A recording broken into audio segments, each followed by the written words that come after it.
Hello and welcome to the second Diocese of Westminster Homeless Network meeting. There are around 60 different projects from parishes to established charities around the diocese that work with people who are homeless. And we meet quarterly to collaborate, to share best practice and talk about different opportunities and do some joint training and activities. Today's session is not so much about networking, it's more about listening. And we have some amazing speakers. So we have Kerri Douglas, who's an author and a blogger, and she's come to share her lived experience of homelessness. So right from what has brought her into homelessness, how she experienced that, and what barriers she came across, and then eventually how she came out of it. And there was an opportunity for questions and answers. We'll also hear from Jon Kuhrt, who's the specialist rough sleeping advisor to the Ministry of Housing, Communities and Local Government. Rosa Lewis from the development team, the Caritas development team, and Father Tom O'Brien, who's the parish priest of Hitchin, which hosts the Feed Up, Warm Up project, homeless project up in Hertfordshire. So thank you very much for coming, and I hope you enjoy the exciting and very powerful session ahead. Thank you.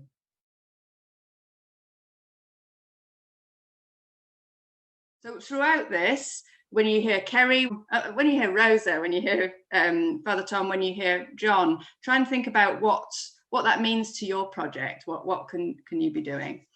So it's quite a jam-packed hour and a half, and I hope you found it useful. It's not your normal, there isn't too much networking going on, but obviously hopefully it's the best we can do out of the online Zoom situation. So without further ado, I think I will pass you on to Rosa. Thank you, Rosa. Thank you, Meriel. So I'm just going to read a short prayer that I found for this session. So in the name of the Father, the Son, and the Holy Spirit. Lord, your door is always open to us. Your heart is always open, overflowing with love. Help us, your church, to keep our doors open to all who struggle with poverty or homelessness. Give us open hearts to recognise our sister, our brother in need, and fill us with the will to work in our community and our country towards ending the pain and waste that poverty and homelessness create. In the name of the one who emptied himself of all but love, our Saviour, Jesus. Amen. In the Father, the Son, and the Holy Spirit. The next thing is to meet Kerri. So Kerri's an amazing young lady. She's an author, a blogger, and most importantly, a survivor of rough sleeping. And she calls herself an honest Christian. She's documented, and we can send out the details. She's documented her story in this amazing book. She has written this with a view of changing lives, of sharing her story so that we can learn and really appreciate what's going on. It's a really, really an honour to have you here, Kerri. So if I pass to you, Kerri, if you could give a bit of background of your situation. Thank you. Thank you. Hi. So, yeah, I'm Kerri. I used to be homeless, and I'm going to try my best to cram as much as I can into this small time that we're going to have. So, yeah, I was a child born into a family of abuse and neglect, and basically I was born into a life that wasn't really it was never destined to be anything nice. And moved around a lot as a child. I was in the foster care system, but then at the age of 13 I became homeless on the streets.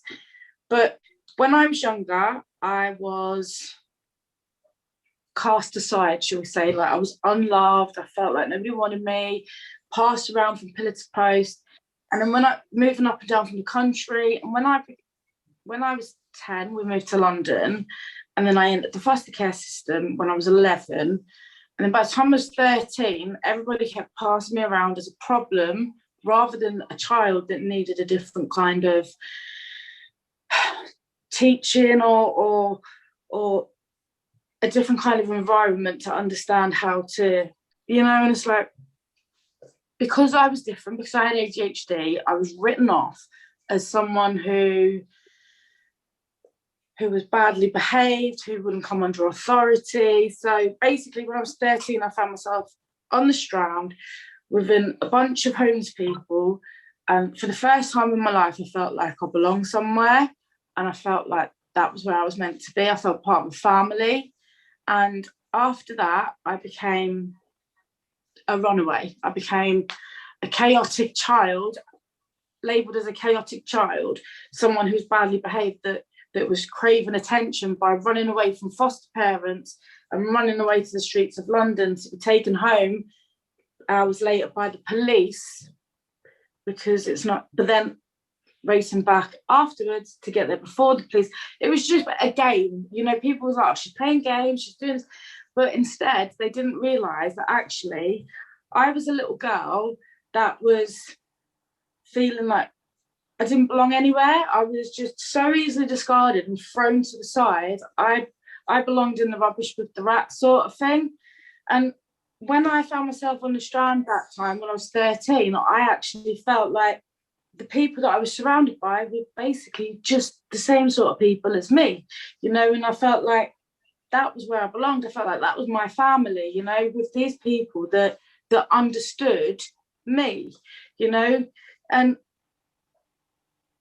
as the years went by, I got more and more sucked into that feeling of that's where I belong. That is where I'm meant to be. That is my family, my biological family. They don't want me. I was passed around, and instead of arguing over who was going to look after me, there was arguments about who's going to get the family allowance or the benefits for me.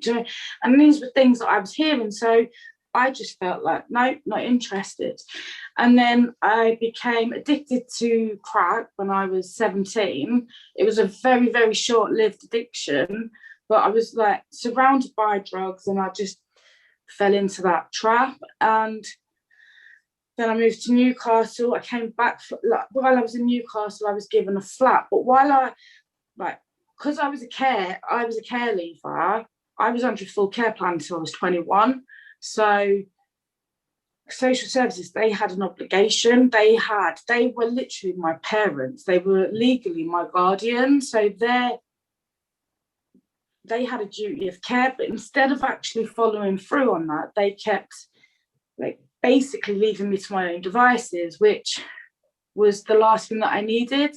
Having mental health problems, ADHD, PTSD, personality disorder, I needed a network. I needed someone like a team around me, a team around the family. So I needed a network that was going to help me with some kind of care plan and being able to become an independent adult.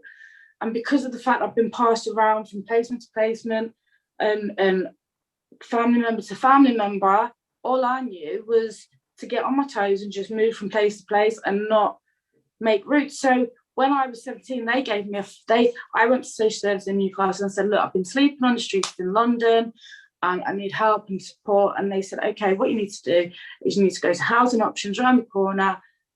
This is what you do. You tell them you're homeless, blah, blah, blah. Off you go. So there I go, 17-year-old, very immature. No, I wasn't stupid, I wasn't thick, I was very naive, and I didn't understand things like other people. And this is the 90s, so ADHD was so uncommon then. People didn't understand that it's actually a condition. It's not, the way I behaved wasn't done by fault, and that I needed a little bit extra support and somebody to actually come and show me rather than tell me and read things to me, if that makes sense. So when I was 17, they just sent me off back into the housing options. There I was, abandoned again, but this time by social services. And then I went to housing auctions. They housed me in a hostel, and then I was put in a 2-bedroom flat and left to my own devices. 6 months later, I moved out of my the house was a mess. It was like I had no carpets. I had painted my floor because I was just not, I was just a bit, if I had an idea, I would go ahead and do it. I wouldn't wait and plan things. I'd just do it. As it happens, I'd do it. And so I made a mess of this flat. And instead of thinking, well, hang on, there's something not right here, they actually said, she's just a problem. We can't be dealing with this. Move on. I abandoned the flat, ended up back in London on the streets. And it was a case of back and forth between Newcastle and London. I never got to settle because to me, I was always passed around and discarded so easily that I had it was like I had attachment issues. I couldn't settle. So when I was on the streets, I felt like that was where I was meant to be because I never had to worry about settling down. I was always on the move and I was always, so, you know, when you have a child, you have to teach them. And that was what I knew. That was how I felt I was meant to be. And then when I was 19, I met someone who was on the streets, but I had actually got him settled by then as well. And then the person I'd met, I fell pregnant, but he happened to be a heroin addict. And the next thing I know, I'm pregnant. And social services came in, they said, we're taking this baby off you because of the fact that you've had a chaotic life. And to ease that, I started taking heroin. I mean, yeah, I'm not proud of the fact that I took heroin when I was pregnant, but it was offered to me, and it was the fact that it was going to take my pain away. And the next thing I know, social services take my baby completely, and I just went off the rails. Now, bearing in mind, everything I've had up until now, there's been no love, no nurture. And the thing people didn't see, the reason I acted out or I rebelled against things was because all I ever wanted my whole life was to feel loved, to feel like someone actually gave a monkeys about me rather than just like another paycheck or just an obligation. So when they came and they said, we're taking your baby, we're not going to give you a chance. They said that they gave me a chance, but, you know, like they would put hoops of fire in front of me, knowing there's no way I'm going to jump through that. And they would write me off because I failed, instead of saying, right, do you know what? That's a task you can't do on your own. We'll help you.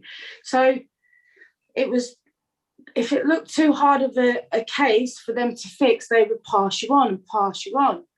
And then when they took my son, I just felt, no, can't do this anymore. And I became completely closed off from everything. And I ended up back in Westminster. My pitch was on Piccadilly by the Christopher Wren Church, St James's.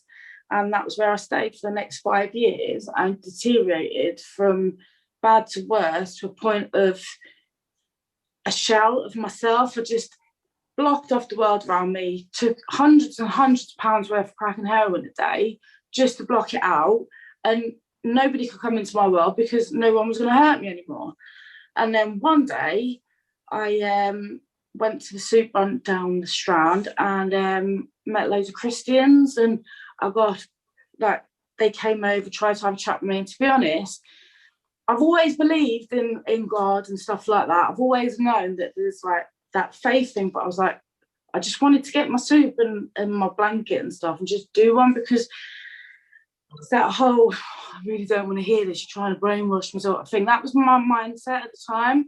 And I just thought, do you know what, it'll be easy to have it out and then just go. So they said, have you done salvation prayer? I did the salvation prayer, and then I went off, thought, right, I'm going to pitch up for the night, because I was going through a lot with my ex-partner, and it was just one of those days I just wanted to just disappear. So I went up to Piccadilly, and then someone come and they walked past and they gave me £20, left it there, and then I went and done my drugs and then came back, and then I forgot all about this whole encounter thing with the Christians and the prayer, and a couple of weeks later, something else happened, and I just hit rock bottom.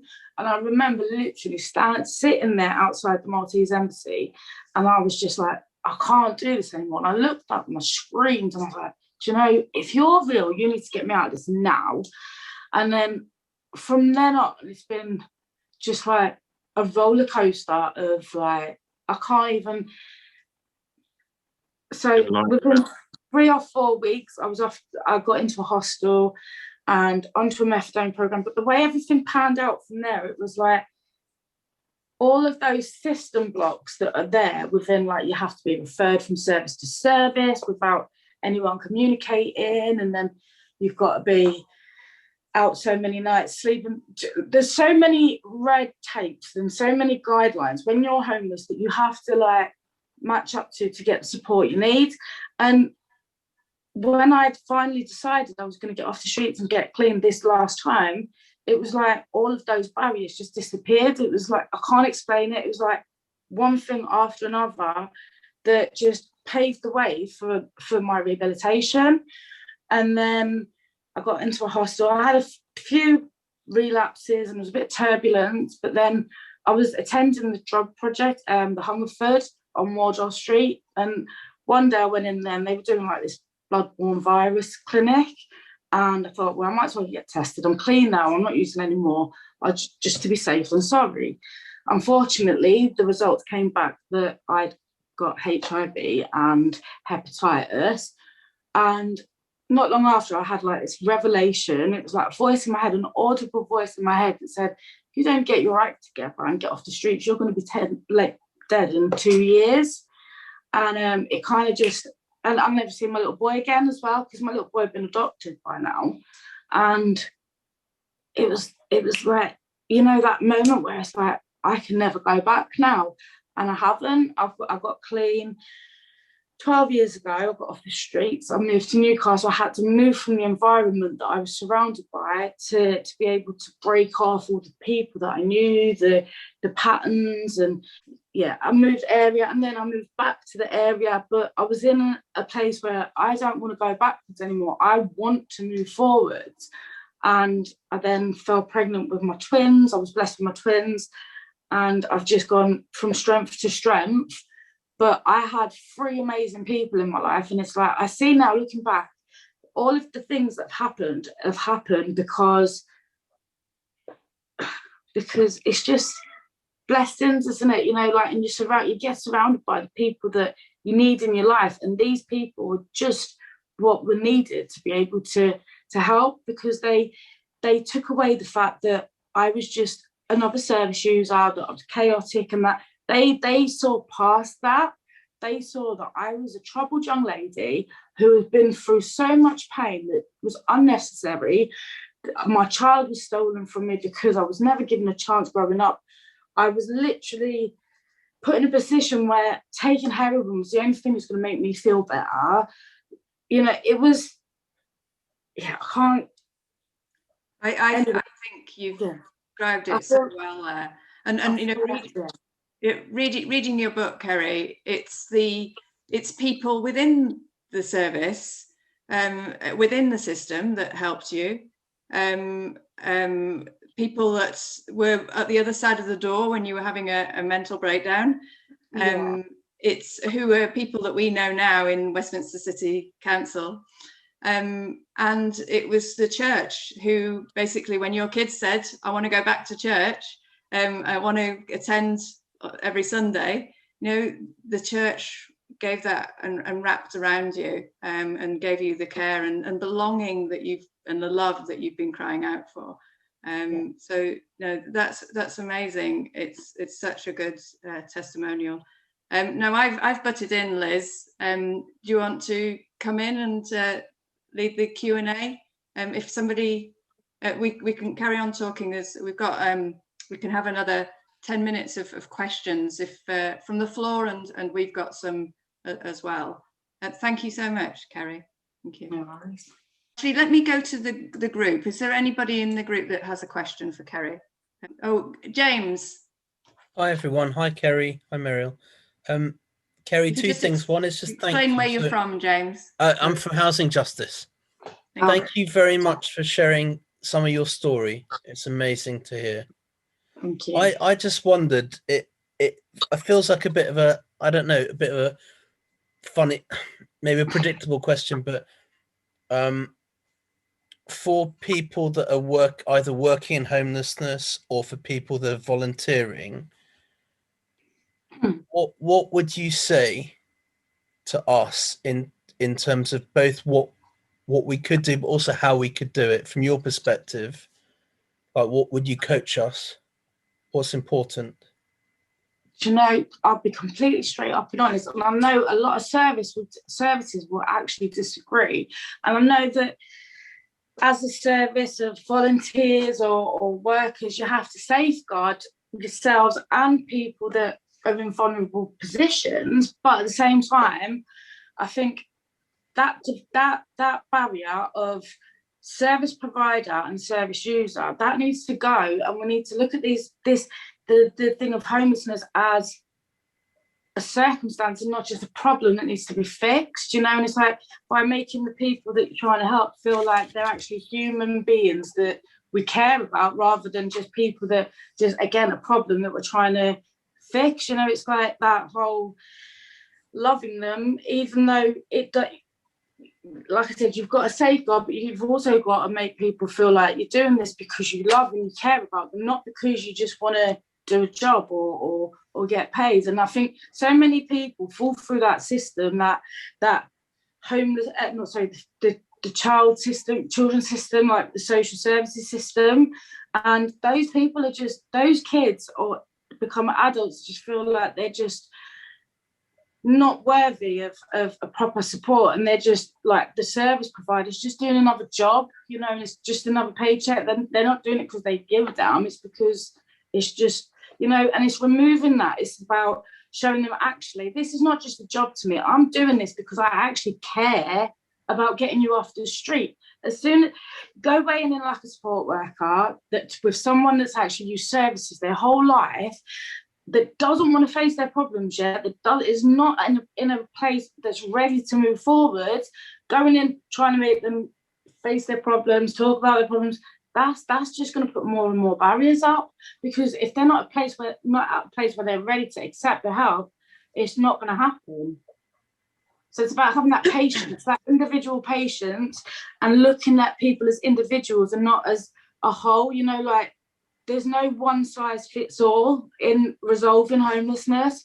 It's about identifying why each individual person is there to begin with. All right, the scenario might be similar, but the feelings that someone's having are completely different to another person's. Does that make sense? Yeah, it really does. But I'm hearing it.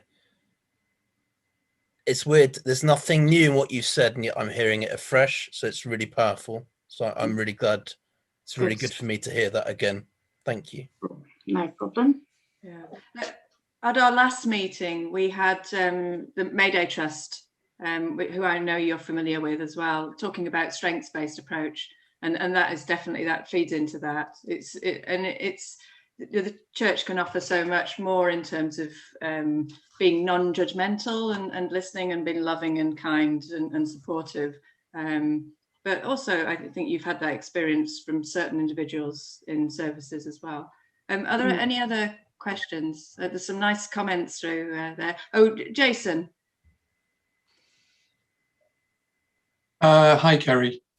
Hi. Thank you very much for sharing your story. It was really powerful, and well done with the book. I hope it's selling well. Let's get there. You mentioned hitting, the problems with your various problems with the services that you'd encountered, and then hitting rock bottom and things sort of changing for you. And I wonder, do you think that you would have been in a place to accept the sort of help before hitting rock bottom? Do you think, this is a standard thing in kind of drug workers, isn't it? But is that something that speaks to you, that you needed to hit rock bottom in order to kind of change? Or Yeah, I think so. I think that's the thing. Every single person has to reach a point of like breaking point to see, actually, I can't do this anymore, you know. And every journey is different. Every single person's different in their timing and everything like that. So yeah, I think everybody needs to hit any, it doesn't even mean homelessness, any situation. If you're struggling, you need to hit a place of like revelation. I can't do this anymore. So yeah, I think before that, I knew there were services there, but I just thought they were useless, and all they wanted to do was wind me up, because every time I used the day centre to try and get into a hostel, I'd do a referral, I'd tell my whole life story, the whole things that are making, all of the things that are making me hurt and want to hide away from, they're trying to make me face, and then I'd get referred into a hospital and I'd have to do the same thing again. I have to get referred to doctors, I have to do the same thing again, and it's just like, I can't do this, so I disengaged. And then, but then when it came time that I had that breakdown of like, I can't do this anymore, I thought, right, I'm just going to go. I turned up at Look Ahead Victoria, also Bayswater in Leinster Square, and I said, can I come in? And they were like, you know the process, you've got to be referred. I'm just like, I can't do it. And then they said, well, we'll do what we can. And that night I was sleeping back in Bayswater Hostel. So the help, I knew it was always there to tap into and engage with, but I was never at a point where I had no reason to live. Like literally, I'd had no care, no love, nothing like that shown to me my whole life. Then they stole my baby. I didn't trust anyone as far as I could throw them. So I was like, nah. And then when I hit rock bottom, I just couldn't do it anymore. I thought I need to sit and engage with the help, and I did. And then it all worked out, you know, but it has to be on the terms of the individual. And you can't, nobody can expect one individual to get there in 2 months of getting to that crisis point and saying, and then the recovery. It could take another person 2 years to get to that point of, I want help. You know, it's about the time and an understanding that each person is different. Thank you. Yeah, thank you, Kerri. That was so powerful, and there's nothing beats actually hearing it from you, Kerri. And what we were saying with Liz and I when we were talking, we were saying that this book should be compulsory reading for anybody who's working with homelessness, and you know, anything we can do as a group to encourage that and to promote it, I think it would be well worthwhile. I think we'll finish there from yourself, Kerri. You're very welcome to, you can go if you want, but you're very welcome to stay and listen to the rest and hear Jon speaking, and maybe some of the actions at the end if you want. Was there somebody who wanted to say something? It was me, actually. Jon here. I was just jumping in. Yes. Kerri, if you're able to stay, I'd really appreciate that, because I think there's a lot of what I'll say will just try to really bounce off what you've said. And I feel slightly, I met up with Kerri a while ago, and we think, don't we, that I was managing one of those hostels that wasn't particularly good for you. So, you know, I've had an involvement in some ways in that world, and it'd be really great to sort of reflect, you know, what I'm saying in relation to what your story's been. So thank you. No problem, thank you. Great. So you got to stay now, Kerri. Sorry. No pressure. Okay. All right. Thank you. So what we will do now is we'll move to Father Tom, who's going to just some, you know, bring it back into the spiritual connection, which is the reason what connects us all here. So just for 5 minutes, Father Tom. Right. I just want to start by saying I've never met somebody who's been so honest about their lives as you, Kerri. It takes a lot of courage. But what I also hear is someone who wants to help people like us to be more honest about our lives. And I want to thank you for that very, very much. So, and I think what we're here to learn from you, and you're teaching us so much more than maybe you realize. So that's where I want to start. I began my life working with the homeless back in the 80s, because I worked in a day centre. This was one of the first day centres in England for for the people who were pushed out onto the streets. They spent their night in a Salvation Army, and they had nowhere to go. And the day centres began by giving them a place of welcome. And the great thing about this centre was it became their home and their family. They felt safe, they were among friends. And that's what you were looking for, and that's what you spoke about. And in the end, we all live in family. Recently, we've been speaking about creation. We talk about a common home. We share a home together. We're not bits and pieces in boxes. We're part of a whole family. And that's what you said to us through your experience, how you weren't included, you weren't seen as part of the family. But once you were, you're able to stand up, claim who you are, and share your experience with others, hopefully to help them help others within this family. We're family together. One of the great things about our life is we like to put people in boxes because it's easier to deal with. But we're dealing with people. And what you've told us is everybody's history and experiences are different. But those experiences, however difficult, however traumatic, make you the person that you are today.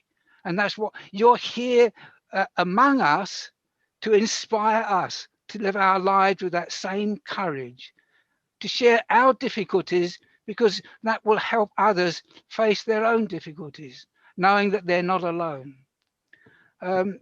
There's so much I wanted to say, but I was talking to Liz, and we run a feed up warm up, and Shane is here with us. Maybe he'll offer a comment, because I'd like him to say something about feed up warm up and the people he's helped, because they've certainly brought people off the streets into housing, and they're now working with the project.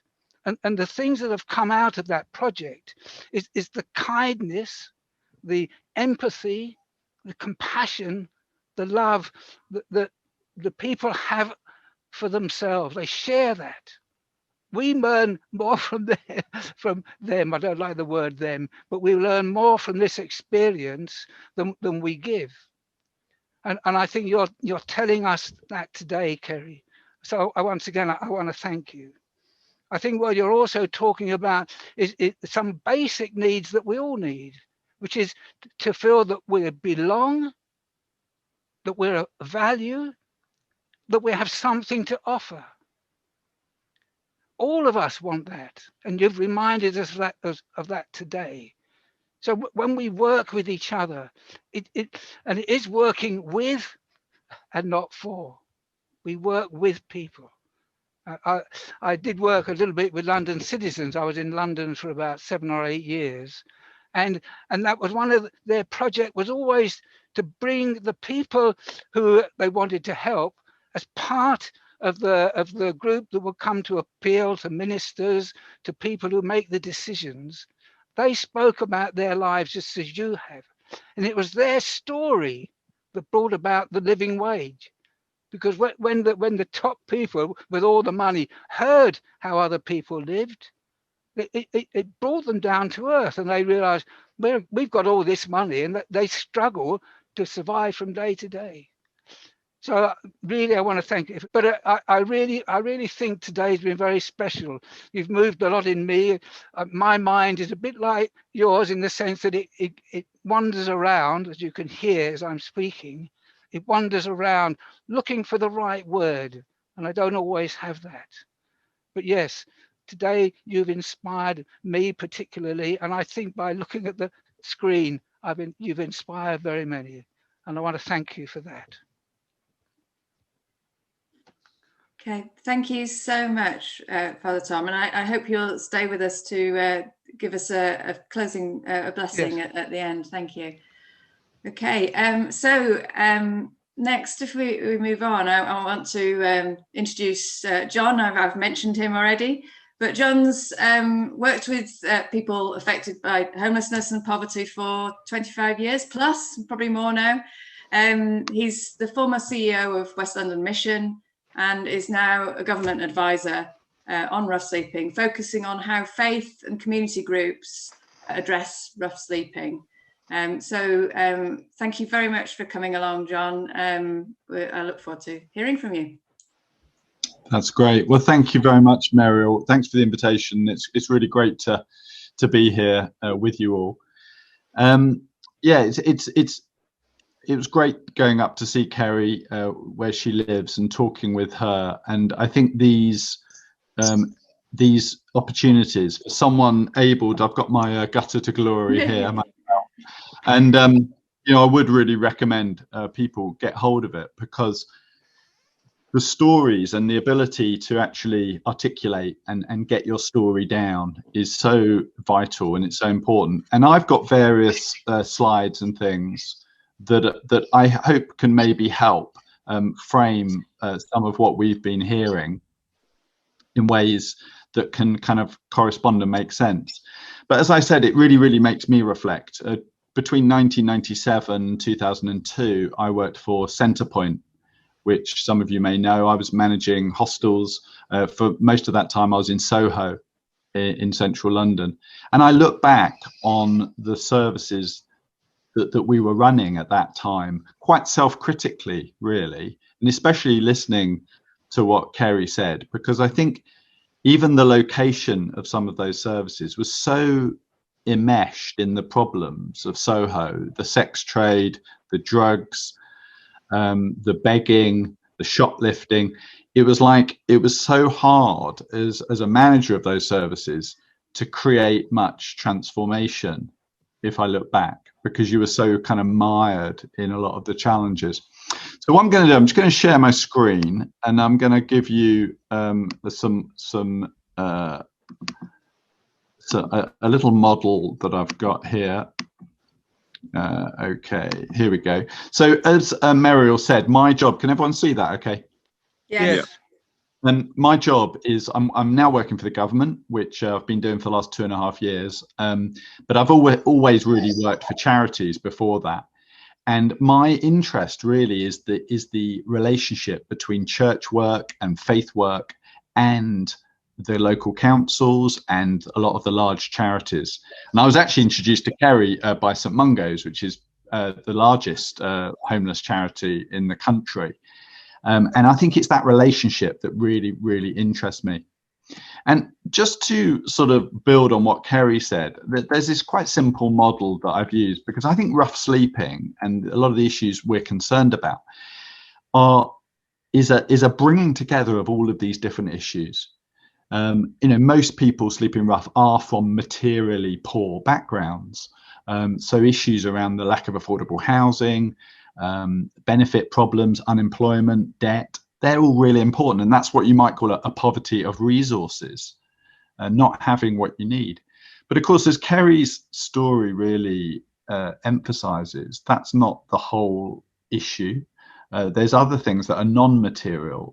Relationships was a huge part of what Kerri's just talked about. The difficulties in family relationships at home, and she was saying, you know, being passed around from pillar to post and not feeling settled. And lastly, most deeply probably, is the way that affects someone's identity, the way that they see themselves, you know, not just their relationships with others, but their relationship with themselves. And Kerri's talked and written a lot about mental health issues, which are so connected to addiction issues, so entwined. The sense of low self-esteem, the lack of resilience, the way that difficulties can affect you in a way that will be different to the way that difficulties can affect other people. And I think that a lot of rough sleeping is a bringing together of all of these issues, and different people might emphasize different elements. But I think it shows a couple of things, why homelessness is different to houselessness. You know, houses are important resources, vital, but they're not the whole story. They're not the whole answer. And so many people that I've worked with have been given flats or had accommodation, but they end up back on the streets. And often it's because their relationships, and as Kerri said, are with those people who are outside, and they're the people they feel connected with. So I think building people and maintaining people away from the street is about resources. It is about flats and accommodation, but it's also about helping them build relationships that are really meaningful and positive, and also rebuilding a sense of identity, positive identity, one that is affirmed and loved and supported. And I think that the church has specific abilities to address each of these three areas. You know, we are blessed with resources, not as many as other larger charities might have, which is why we need to work together. But churches are communities and places of relationship. They're places of mutual relationships as well, not just sort of serving people, but actually a community that people can become part of. And also, obviously, the gospel message itself is one which speaks to identity in a very obvious way. That actually, you know, the step of faith can be one where you discover your identity in how God sees you and in God's perspective. And that's very, very relevant to all of these issues. So I think when I read and listen to Kerri talking, and to so many others, people I've worked with, you know, I feel that this kind of, in a sense, sums up some of the collection of the issues, but also points us to what can we do to best address it? Because sometimes just giving out things, and perhaps especially just giving out money, isn't always the thing that really helps people change. Now, Kerri, I wondered if you could sort of come in. Would that be all right? I mean, I wondered if you could sort of say anything what you think. I mean, does that make sense, or do you agree? Obviously, you don't have to. Yeah. 100%, I agree. There was quite a lot there. I was nodding away like a little nodding dog, because there is so much there that it kind of like aligns everything. But you just said something there about like, as soon as we see what God sees in us, then it's all good. But so when we're going out helping the homeless as Christians, Catholics, or whatever religion we follow, or whatever relationship we have with God, we got to remember we're going out and we're becoming witnesses to other children of God. You know, a lot of people on the streets, they don't know love. They don't know how to feel love, so they can't handle that when they have that. So instead they shut off. So it's not just about providing a home, it's about providing a care plan, but not a care plan that's structured. It's about showing them that we're going to do this at your pace, your time. It's like when you have a baby, they don't run before they can walk, do they? They crawl, then they walk, and then they run. You have to be there every step as they go through. It's like when you do the 12 steps with Alcoholics Anonymous or Narcotics Anonymous. It comes in stages, and you have to follow that stage to the very end. You know, even when they seem like they've got it all together, you can't leave that person, like you can't stop supporting that person until they're completely 110% ready and comfortable and content within their environment. If you're going to just keep putting them into a new hostel, saying, right, you seem like you've got it all together now, case closed. Well, no, because the chance of relapse is a lot higher, because when it comes to feelings of, like, you know, when you have moments of weakness, when you think, oh, I can't do this. In those times, you just think, well, hang on, they've left me now because they think I've got it all together, and you end up going backwards. So it's about understanding it's not just, there's no short fix. There is no, you can't just put them into a hostel and say, right, that's all great, it's all going to be okay. You need to remember, it's good. It is like raising a baby from birth to an 18-year-old, and you've got to teach them a whole new way of thinking, understanding. You need to make them think, actually, you are worthy of love, you are worthy of compassion, you are, so, because okay. So but it's great, the couple of things you've referred to, and AA, and also kind of parenting, in a sense, I think are really relevant here, in that, you know, what people need is all three of these things on this chart. I'm going to move on. I'm just going to sort of talk a bit about one of the balances, I think, that comes in with this work, and especially working with people who are very damaged and challenged. You know, there's an issue here. There's a little model I've got here, which I want people to think about, with, you know, kindness and support on that left hand side there, and a sense of challenge and truthfulness. And I think if you're low in both, if you're not really being kind or truthful, you're not really helping people much. But often also some work can be in this kind of a box, really, where there's all kindness being given out. Say, for example, just say, you know, just giving things out to people and not really expecting anything in return, or not really being concerned for a truthfulness, that it can be quite naive. And actually some of this work can be not really transformative or changing people. And just at the other end of the spectrum, you can have a harshness, and, you know, where it can be, you know, people being too kind of blunt or too non-understanding. And I think it's this when there's a lot of disunity and arguments between people helping homeless people, these two boxes get pushed apart and get polarized. And I think one of the blends and the balances is how that we can combine this kind of kindness and support with a commitment to being truthful, and truthful about the challenges that people face.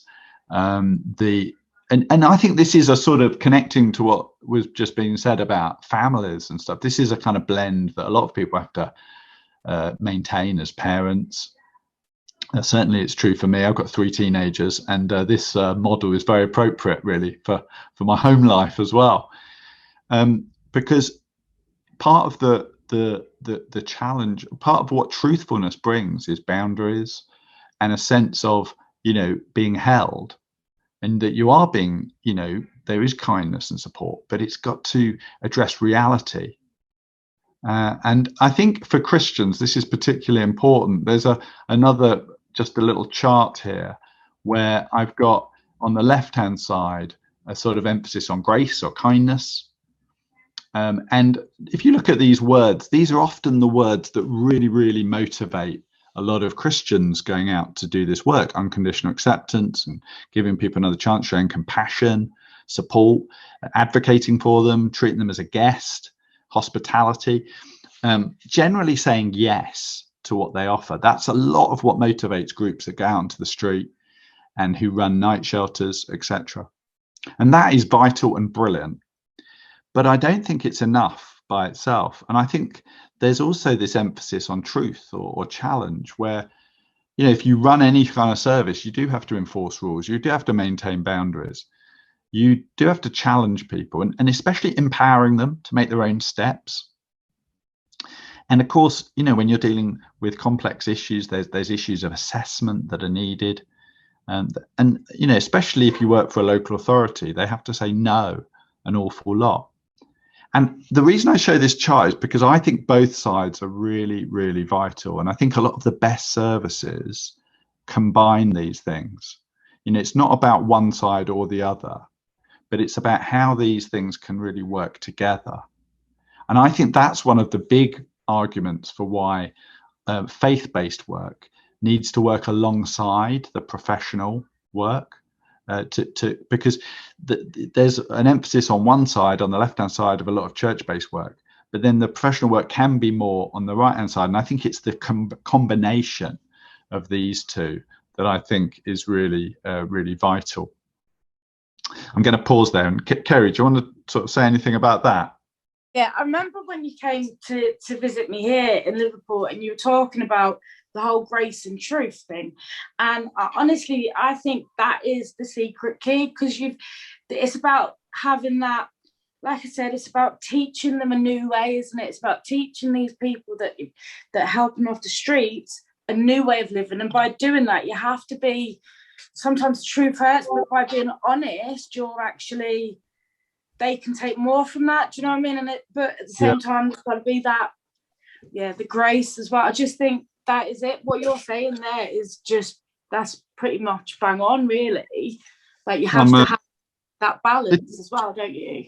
Yeah, well, exactly, and I think as for Christians especially, good theology always looks as much like following Jesus as possible, and I think it's really interesting that in the beginning of John's Gospel, it describes Jesus full of grace and truth, and I think that's, if you go through the Gospel stories, you can see loads of examples of both. You can see examples of real acceptance and massive compassion, but also some real truth telling as well, and some challenge.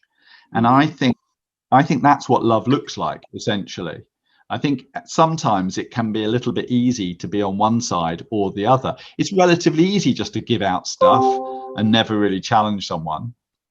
But also it's relatively easy to be disengaged and just judge them from a distance. And actually, if we can be, I think, Kerri, you told me a story about, didn't a guy, when you were begging on Piccadilly, give you a pretty large sum of money? Oh yeah. I was just sitting there begging, and the guy came to the cash machine. It was opposite. It was just round by the Piccadilly Circus thing, and the guy stopped and he said, like, "You okay?" And he asked if I was like on drugs and everything. And do you know what? You're not really honest. That's why I say, if you ever ask someone if they're on the gear when they're begging, they are going to say no, because they want you to give them money. Do you know what I mean? This man, he gave me like £300, and he didn't realise that. Like, he thought I was going to go get into a hostel and stuff like that, but it's that knowing that, yeah, you are going to be told a few tales. Like, people are going to ask you for money to get into a hotel when really they just want that money to go and just block out whatever pain they're feeling. It's about not being naive and thinking that. Yeah. How long did that 300 quid last? It was gone by the morning. Yeah, I mean, that for me is gone within a couple of hours. Yeah, I think you told me a couple of hours when we were talking. I think that is the most distilled example of grace and truth, right? Because when people give money to people in that situation, they're trying to be graceful, aren't they? They're trying to be kind. But because the truth is that there's addictions that are very deep and complex, it doesn't actually, it's not transformative. And I think this is where this combination is something to really, really search for. And think of. It's a kind of lens, I think, that we can use to make sure that what we're doing isn't just making us feel nice, but is actually effective in helping. So I've got to move on, but thanks, Kerri. I'm going to end with two things here. This is like a spectrum of work, basically, that a lot of churches and community groups do. So you've got sort of street-based stuff going out, giving out stuff on the left there. You've got the indoor versions, the sort of building-based soup runs and soup kitchens, and then the night shelters. And I've been involved in the Westminster Church's night shelter when I was working at the West London Mission. And I know that involves loads of Catholic churches and lots of Catholic churches involved in night shelters. Now, COVID's affected all three of those, and all of them haven't really been able to run in the same way that they did before. And over on this other side, you've got more specialist drop-in centres. I know people, Susie here's from the Cardinal Hume, and they've got a drop-in centre and the Passage, obviously. And then you've got supported housing schemes that are really growing, a lot of partnering with churches. It's really interesting that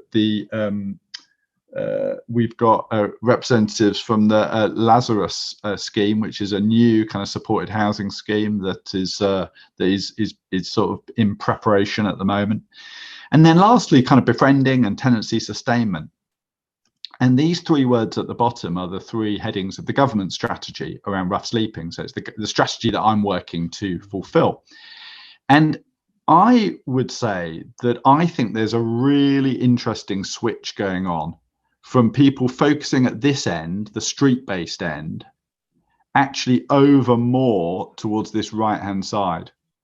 And I know that, like last time we had Rose from the Passage coming to talk about the Home for Good befriending scheme, and MERIEL's been very involved in the community sponsorship ideas, which are really about supporting vulnerable people in accommodation.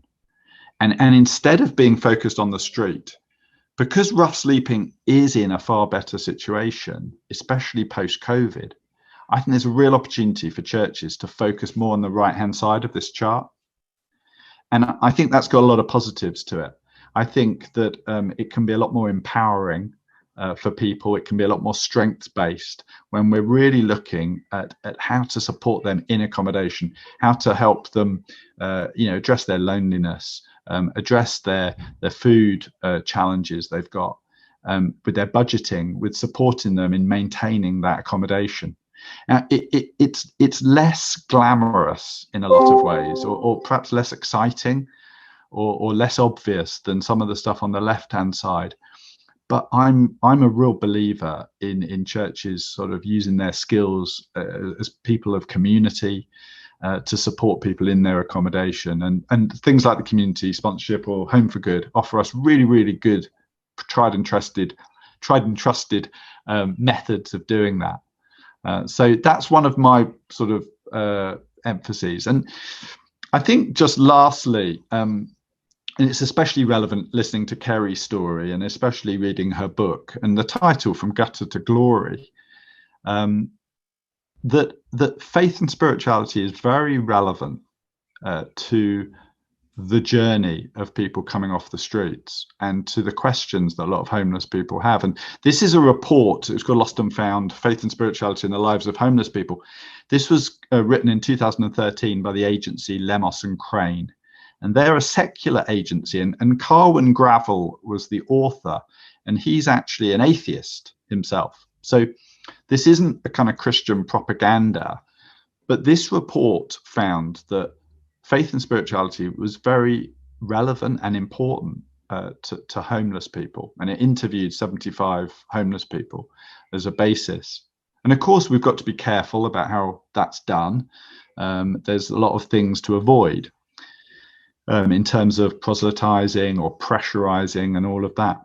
But this is just one of the quotes, and I think this is really reflected in Kerri's story, that this is in this report. It said, for homeless people, religious belief, practice and doctrine can help them come to terms with a past that is often characterized by profound emotional and material loss. I'll just pause there. I mean, that really speaks to what Kerri said, doesn't it? That actually she's talking about profound emotional and material loss. And actually, religious belief has played a role in her transformation. And more than that, it can enhance and give structure to the present, where time can hang heavy for many, and create purposeful future built on hope, fellowship, and a sense of purpose. And I just think that sums up a lot of what Kerri shared, actually, that she has got a real, I know there's still challenges, but she's got real hope, fellowship, and a sense of purpose. And I would just want to say that, churches should think about the best way of supporting. I've got these questions really, or these questions as churches consider the future, because I think there's real strength that churches have. So we've got to think about what's safe, and that's a big question about the future of night shelters at the moment, especially with COVID, and that's being discussed a lot. But also, what do guests and clients most want and need? It's really vital that we listen to what people like Kerri and people that we're trying to serve are saying. I think we should focus on what empowers long-term change. I think sometimes it can be attractive to do the most obvious things when actually some of the best things are less obvious, like supporting people in accommodation, preventing them going back on the streets. What can work well alongside other services? There's a lot of people in London and beyond who really care about homelessness. And there's a lot of services out there, groups like Cardinal Hume, The Passage, great experience, great wisdom. We don't need to duplicate. Churches can do things that really, supplement and, complement what they can do. And also really make use of the church's strengths. The strengths the church has that others don't. So they're my sort of 5 points. I hope I haven't run over time, MERIEL. But it's been really great. Thanks for inviting me. No, thank you so much, Jon. And yes, we have run over, but I don't think anybody will complain at that. Okay, I won't put everybody into rooms, despite the fact that Anna's done all this preparation to put you all in rooms that are relevant with the Caritas person. But I'll give you an opportunity maybe to reflect on what you've heard, maybe write down some things that you've taken away and feel that you want to respond to and act. and maybe we can, Jon, I'm sure would be very willing, and Kerri, to answer any questions from the floor, or if anybody wants to comment on how they've been affected and how they might move forward. Just so open to the room, if anybody wants to. Yeah, hi, Kit. If you say where you're from, Kit, and then ask and who the question's for, whether it's for Kerri or Jon, or okay. both. Just well, it's more of a comment really rather than a question, but to Jon, please. But thank you, Kerri, for your amazingly powerful report. It was brilliant. Just looking, so I'm Kit Greveson. I'm from St Peter and Chains, Stroud Green, Super Outreach Project. We distribute every Saturday evening in Lincoln's Inn Fields to our guests. And we continued right through the pandemic. We managed to sort of reshape our working practices to make everybody as safe as possible. And fortunately, we had enough volunteers to be able to keep going. But looking, and we're still doing that, and our guests wanted us to do that. They were extremely anxious about, you know, where they were going to be, where they would stay, where they would be, how they would get food, everything that, you know, you would expect. But looking at this, we've had always, Jon, the question about, you know, are we doing the right thing? Is what we're doing, which we consider the right thing, but is it, you know? And I'm looking at your last screen, and looking at that model from one side to the other. We have this constant question about, should we be doing something else? Would something be better? You know, are we doing the right thing for our guests? And that's perhaps not it's not an easy question to ask, but it's food for thought. Sorry about the pun, but you know, you can see how it would be, in an ideal world, we would be helping people to, you know, to be able to get their lives back on track, to, you know, to do all the things that we're all enjoying, that they obviously are not able to enjoy. Of course. Does that make sense? It does, and it's a great question to be asking. And I think everyone involved should be asking that question. As I said, I reflect quite critically on what I was doing in previous times in terms of the services I was involved in. I think where there are significant numbers of street homeless people, street-based services are needed. In some towns and cities, rough sleeping has gone down really low, down to 2 or 3 people. Now, in those contexts, when people go out with food, they often gather together 60, 70, 80 people. And I question that. I think it's better for those services in those contexts to go indoors and to work from a church hall. And I think that's a better idea. Now, in central London, it's different. You have got a large number of people still sleeping out. And I think one of the questions can be is, how can, are there too many services going out? That's been an issue, sometimes not very well coordinated and clashing with each other. That's been a big issue in Westminster. And also how well they're working with the other services. And I think it's really positive when soup runs and food runs work really well with the outreach services and connect. So I think that's, you know, I think it's about connection. And sometimes with this, been involved in a lot of the arguments in Westminster, where there's been arguments between the soup runs and the professional services.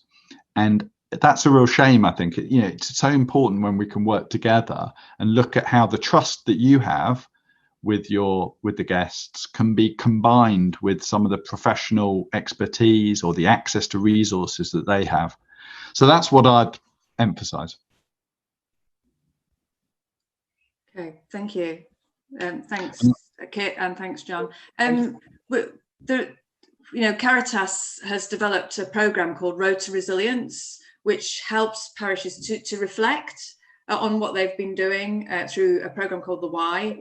but also look at tools that help you to reflect on, you know, how maybe you move more to the right-hand side of Jon's spectrum, and more to the transformative. So we'd be happy to sit down and talk to you about that outside of this meeting. So, and that's available to any of the groups that are going on. Jade, I noticed your hand was up earlier and we missed out on it. If you'd like to ask a question, if you introduce yourself and say who you'd like to ask that to. Thank you. Okay. Hi everyone. I'm an interior design student, currently studying in the UK as an international student.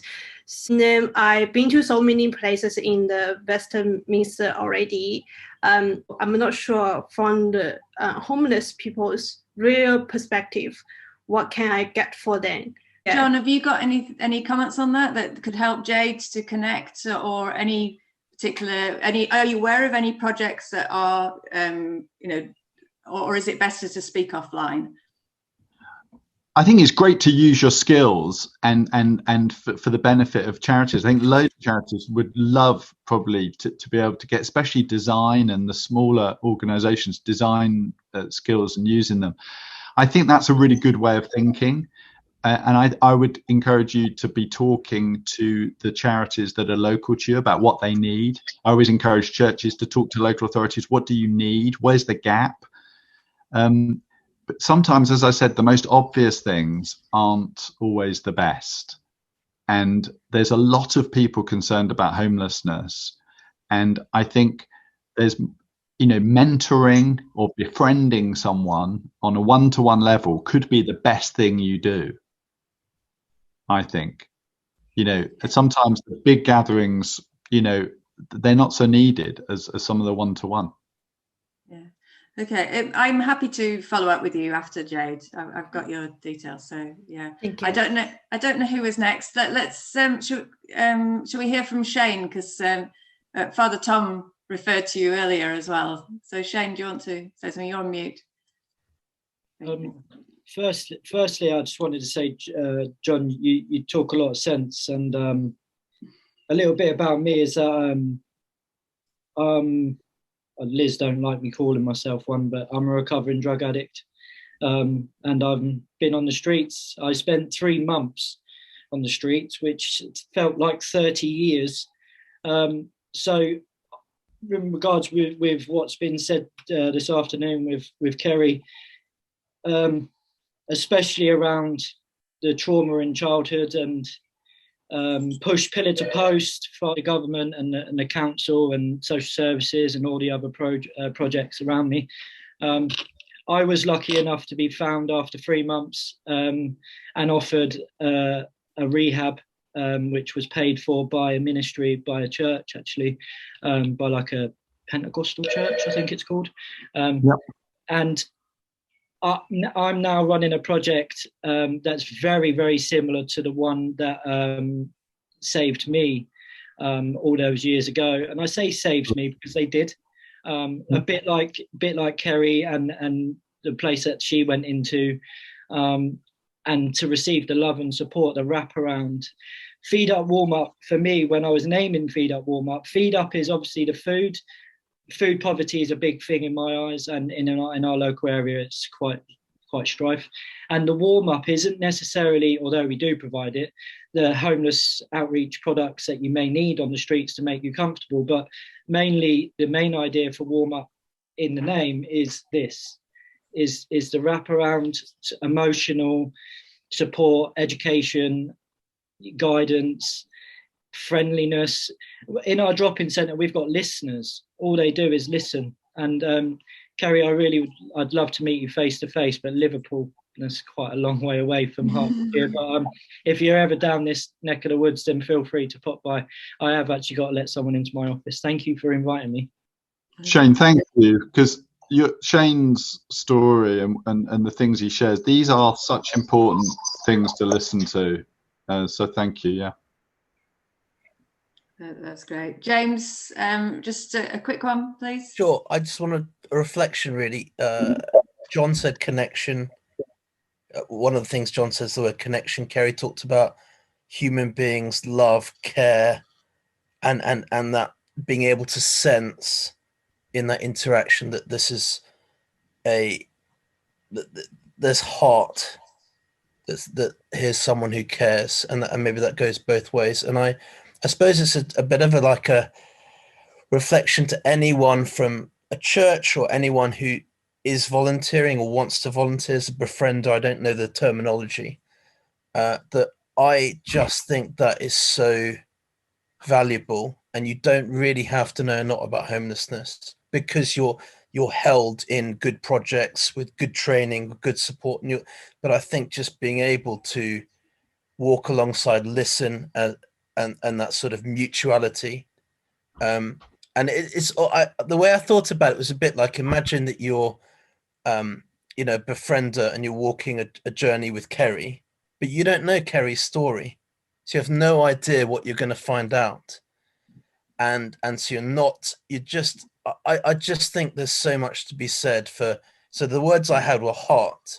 Like, if you've got a heart that says, I want to be helpful and alongside and connect, and I don't have all the answers, and then the head stuff will come along the way. You'll learn stuff about the other person.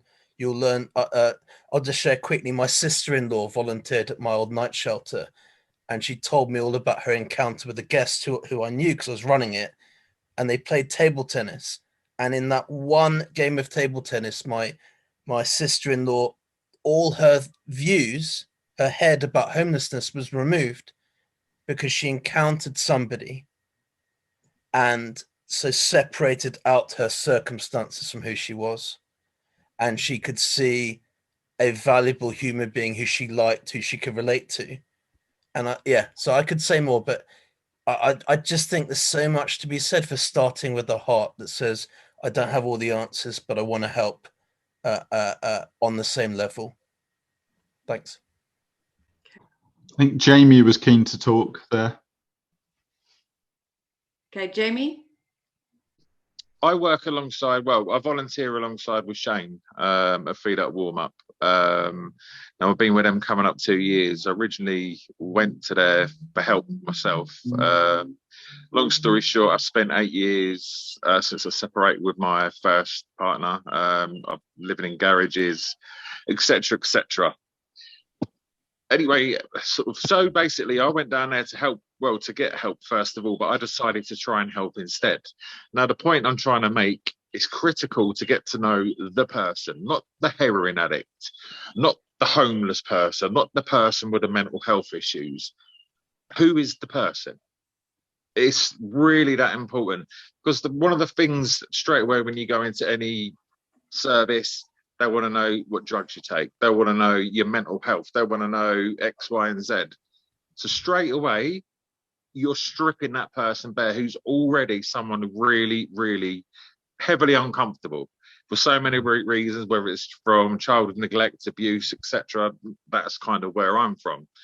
So it's critical, I think, to turn it around. And I want to know how we can turn that around, where it's not so much about the addict or the thief. It's actually the person that Jesus is looking at. And I'm not just necessarily talking on a faith base. I'm talking as a decent human to human.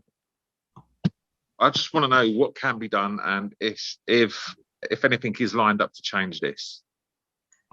Absolutely amazing, and thank you. I think you've summed it up really well, what we've heard, and it is through the strengths-based approach and recognising people, giving them the dignity. So it is. I think you've got it, and I think you've got it in Liz and Shane. They've attended the strengths-based training by May Day, so I think there's a lot to build up on there. We're actually rolling that out. We're rolling that out now, aren't we? We're in that process, and we were doing it all wrong.